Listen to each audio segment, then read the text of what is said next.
Si Janine Gutierrez ay lumipat sa Star Magic noong 2021 at ang pangunahing dahilan ay career growth at bagong opportunities. Mga dahilan ng paglipat. Mas malawak na proyekto. Gusto ni Janine na makatrabaho ang iba't ibang direktor at makapasok sa mas maraming pelikula at serye, kabilang na ang international exposure. Paglipat sa ABS-CBN ecosystem. Kahit wala ng prangkisa ang ABS-CBN noon, malakas pa rin ang reach nito sa digital platforms, films at global distribution. Career evolution. Matagal na siyang nasa GMA network, kaya gusto niyang mag-explore ng mas mature at diverse roles. Personal na desisyon. Ayon sa kanya, gusto niyang lumabas sa comfort zone at subukan ang bagong environment. Bago ito, si Janine ay matagal na nasa GMA network at isa sa kanilang top actresses.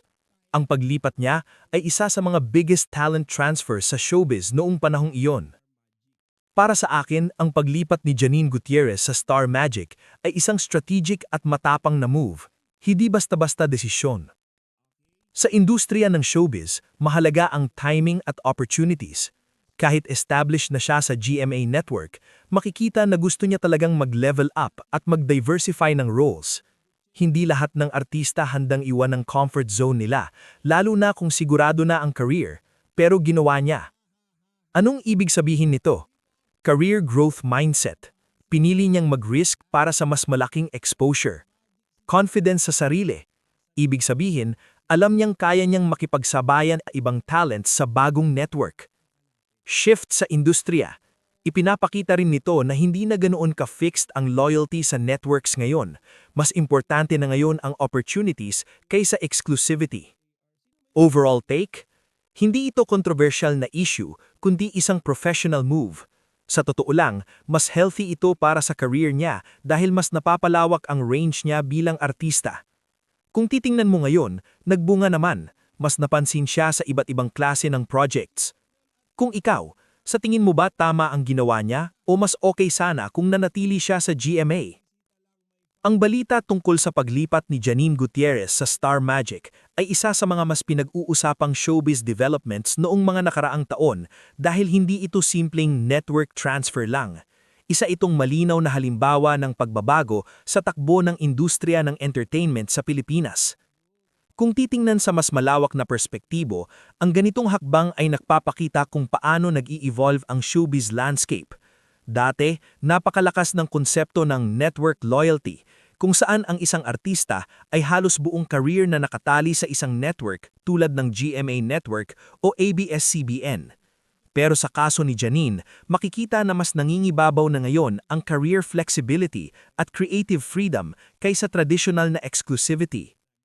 Sa punto ni Janine, hindi ito basta pagtalikod sa pinanggagalingan niyang network. Sa halip, mas mukhang ito ay isang strategic reinvention.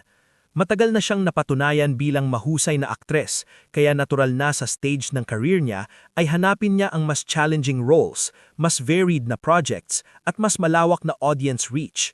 Ang paglipat sa Star Magic ay maaaring tignan bilang paraan para ma-expand ang kanyang acting portfolio, mula TV dramas hanggang pelikula at digital projects na mas diverse ang audience. Isa ring mahalagang aspekto dito ay ang pagbabago ng power structure sa entertainment industry. Ang mga talent management arms tulad ng Star Magic ay hindi na lang basta support system ng isang network. Nagiging central hub na rin sila ng talents na pwedeng ilagay sa iba't ibang platforms. Sa ganitong setup, mas nagkakaroon ng freedom ang artista na pumili ng projects na bagay sa kanila imbes na nakalock sa iisang programming slate. Sa audience perspective naman, may halo-halong reaksyon lagi kapag may ganitong balita. May mga fans na naka-attach sa home network identity ng isang artista, kaya minsan may konting nostalgia or resistance sa pagbabago. Pero sa kabilang banda, marami rin ang sumusuporta dahil mas nakikita nila ang growth ng artista sa bagong environment. Sa kaso ni Janine, mas nangingibabaw ang perception na ito ay hakbang para sa mas mature at internationally competitive na career path. Sa kabuuan, hindi ito issue ng kontrobersya, kundi issue ng professional direction. Ang paglipat niya ay nagpapakita na ang modern showbiz ay mas nakatuon na sa adaptability, artistry, at long-term career strategy kaysa sa traditional na network loyalty. At kung titingnan ang trajectory niya ngayon, mukhang naging epektibo ang desisyong ito sa pagpapalawak ng kanyang opportunities bilang aktres. May ilang mas malalim pang anggulo na pwedeng idagdag sa balitang ito tungkol sa paglipat ni Janine Gutierrez sa Star Magic, lalo na kung titignan mo ito hindi lang bilang showbiz issue, kundi bilang pagbabago ng buong industriya ng entertainment. Number 1. Pagbabago ng network system sa showbiz. Dati, malinaw ang linya. Kapag nasa GMA network ka, doon ka lang halos nakikita. Pero ngayon, unti-unti nang nagiging fluid ang system. Ibig sabihin, pwede nang mag-collab ang artist sa iba't ibang networks, mas marami ng co-production projects, hindi na kasing higpit ang exclusivity contracts. Sa kaso ni Janine, simbolo siya ng bagong panahon kung saan ang artista ay hindi lang simpleng pag-aari ng isang network, kundi isang independent creative talent na pwedeng i-manage at i-partner sa iba't ibang platforms. Number 2. Pagtaas ng value ng talent management kaysa network alone. Ang Star Magic ay hindi na lang simpleng artist center, nagiging career development hub ito. Mas nakatuon na sila sa acting workshops at image building, international casting opportunities, film at streaming projects, hindi lang TV. Kaya ang paglipat ni Janine ay hindi lang tungkol sa channel, kundi tungkol sa mas modernong sistema ng paghawak ng career. Number 3. Digital Era Effect, streaming at online platforms. Malaki rin ang epekto ng streaming platforms at online content. Ngayon, hindi na lang TV ang sukatan ng kasikatan. Pwede kang sumikat sa Netflix films, YouTube series o digital dramas. Mas global na ang audience. Kaya dahil dito, ang paglipat ni Janine ay pwedeng tignan bilang hakbang para maging mas visible sa mas malawak na market, hindi lang sa traditional Philippine TV viewers. Number 4. Brand image at reinvention. Isa rin itong case ng personal branding evolution. Si Janine ay kilala na sa classy, dramatic at award-winning roles. Sa bagong face niya, mas maraming prestige projects, mas mature at experimental roles, mas mataas ang chance sa film festivals at critical acclaim. Sa madaling salita, hindi lang siya naghahanap ng trabaho, naghahanap siya ng artistic identity expansion. Number 5. Reaksyon ng industriya at fans. Sa ganitong balita, laging may dalawang sides. Supporters, nakikita ito bilang growth at courage.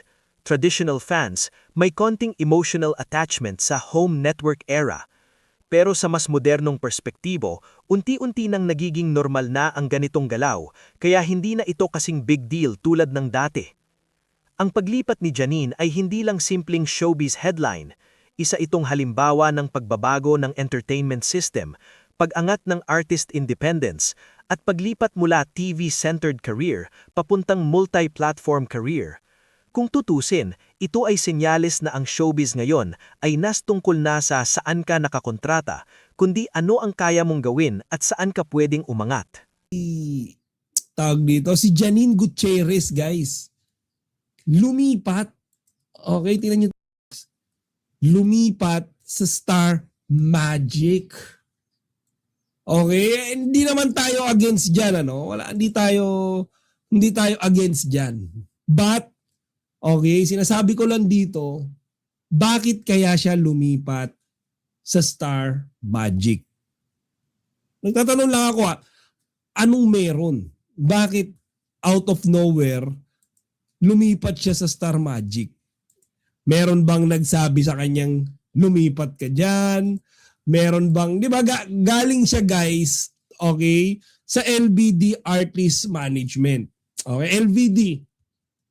Ngayon, sabi ni Janine, guys, perfect time and perfect opportunity yung paglipat niya under Star Magic.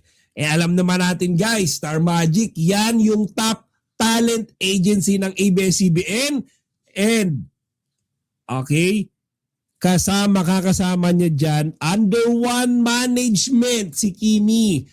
Meron ngang nag-comment kabahan ka na Kim Chu, papasok na si Janine Gutierrez sa Star Magic, sila na ulit ni Paulo ang magpa-partner. Sabay tawa, ha ha ha ha ha. Sabi dito, dapat na daw kabahan si Kimi. Dahil papasok na sa Star Magic si Janine, asa naman papayag si Pao magpartner sila. Gumagawa ng way para makalapit. Okay, so guys, eto April lang to. Uy, si Madam Irma Habillionar. Thank you, Madam Irma. QAR. Sino may birthday? Walang, basahin mo natin yung may birthday. Happy birthday. Uy, si Madam Eve. Madam Eve, happy birthday to you. Happy birthday to you. Ayan, nag-cake tayo. Good evening, Chika Patrol at Kim Paula. Hindi mo na ako makapag-join hanggang matapos ka. It's my special day today at may bisita lang, my fam. Exit lang ako na magong Madam Eve Del Rosario. Happy birthday. Pengi kami spaghetti. Spaghetti tsaka pansit, pwede na. Ayan, happy birthday, Madam Eve Del Rosario. And Madam Irma Habellionar, naku, thank you po sa sa pakape mo, Madam Irma. Malaking bagay po yan Yung mga pakulay nyo guys, thank you very much Masaya ako dyan. Thanks Queen Catherine, love you all nang watch mga bisita ko ngayon at sa Alibay. Mama kong 85 years old tutok sa TV. Kaya mo na siya mag-enjoy, Madam Eve. Okay, listen. Star Magic na si Mata. Ayan na guys. So, yung nasa Star Magic na okay lang yan. Hindi na siya pwede pareha pala wala na siya pag-asa. Hindi ako marinig masyado pero naka-live pa rin ako support kay Chika Patrol. Oy, Madam Eve, thank you Magandang support yan. Same na po sila ng manager ni Jericho Losales. Wala na kasi may upcoming sila na series ni Echo with Jen Santos. Okay.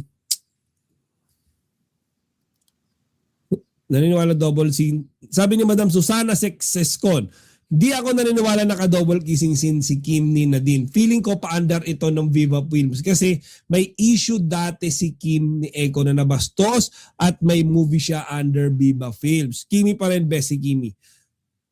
Sabi ni Madam Sheila de la Peña, kahit naman nasa Star Magic sila pareho may sarili po yan sila na manager. Okay. Uy, saya naman kila Madam Eve. Di nag-i-invite. Gusto ko pumunta doon para makiparty tayo. Neneng Batusin. Okay lang yan, Madam Neneng. Simulan mo na lang kung may time ka mamaya. So guys, ito na nga. Hindi naman ako nagwo-worry dito. Naisingit ko nga lang to kasi speaking of Paulo, ayaw niya nang magkaroon ng any other intimate scene to other leading ladies. Okay, naipasok ko to kasi grabe ito si Janine Gutierrez daw gumagawa ng way para makabuntot ulit kay Paulo Abilino. And I think hindi naman yan, actually hindi I'm sure hindi naman yan i-entertain ni Paulo. Kasi ganyan naman yung mga yan Just like Xian Lim, sumikat si Kimi, maglalapitan, diba? Gerald Anderson, perki si Kimi, laging pinag-uusapan, gustong makasama, gustong mag-direct, diba? Gustong makasama under one talent agency and all. Ay nako guys, ang dami talagang lumalaban, diba? Pero again, let's not bash them, diba? Basically, nagkasama lang naman sila sa isang talent agency. Hindi naman makakasama ni Paulo yan sa Love Kimpa World Tour. Sa Love Kimpa World Tour, si Kimi lang naman yung kasama niya. So, it's not really a big deal. Di ba? Ang behave ng Kim Pauladia sa ex, pakisa pag-sign sa SM na congrats sa mga Kim Pauladia na di nag-engage doon. Okay? Who's ever Janine's Marjorie thought it through, it can make or break her career. Oo nga, no? Pwedeng masira yung career ni Janine Gutierrez sa paglipat. Kasi maayos naman siya sa dati niyang artist management, di ba? Sa LVD. So, ba't siya, mas lalong lalakas ang positioning niya? Kasi, di ba, A-lister actress din daw si Janine. Sabi sa ABS, A-lister, top tier din daw na actress si Janine. Kalibel din daw yan nila Kim Chu, nila Ann Curtis and other famous celebrities sa Channel 2. Medyo napapangiwi ako. Again, ayoko naman maging toxic kay Janine Gutierrez. Pero A-lister, medyo okay lang ba yung nagsasabi nun? 'Di ba? A-lister yung napakadami ng napatunayan. Guys, come on. A-lister, yan yung napakadami ng nagawang movie, napakadami ng nagawang series, projects, kaliwat kanan. 'Di ba? Janine, ano ba, Lavender Fields? Tsaka yung mga previous series niya, previous movie niya, naiisa lang naman, 'di ba? Anyways, since Star Magic yan, bibigyan niya ng malalaking budget na film, malalaking project. So most likely guys, most likely, 'di ba? Baka mamaya magkaroon ng chance na matuloy, 'di ba? Yung tanong before, magkakasama daw ang Ekonin tsaka Kim Pao in one project. Ba, malay natin.